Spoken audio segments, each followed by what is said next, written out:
So you asked why I chose the setting of my story for Berkeley Noir. It's the University of California.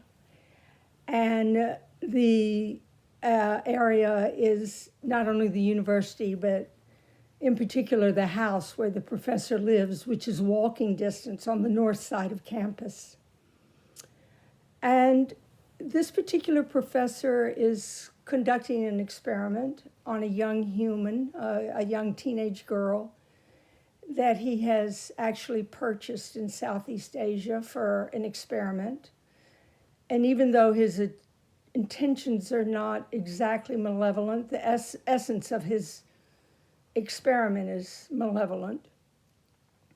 And in other noir stories that I've written, the overriding theme seems to be the way people want to and create situations where they can control others.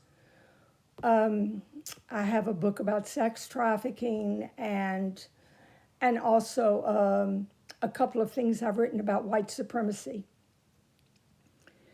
The name of this story is Identity Theft.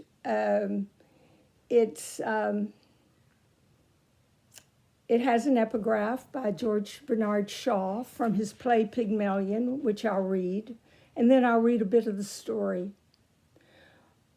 What you are to do without me, I cannot imagine. That is the Shaw quote. The first thing he did was cut her hair.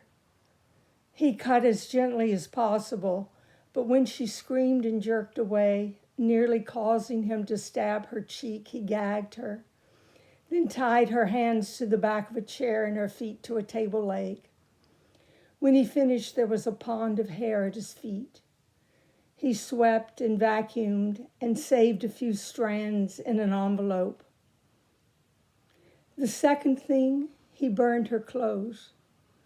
The embroidered blouses and shawls, the hand-loomed pants and skirt, the head wraps. He had no choice. They were clothes that looked distinctive. They could easily be remembered. If she managed to get out, someone could identify her. People in Berkeley were curious about all things ethnic. No doubt a handsome young woman in ethnic garb, looking lost and far from home, would attract someone's attention. If she didn't stop them, they might approach her to ask where she was from. They might offer to get her help. Instead of her own clothes, he had bought jeans, T-shirts and sweaters in the teen department at Macy's. Dresses would have to wait. He'd bought socks in case her feet got cold, 2 pairs with rubber grips so she wouldn't slip.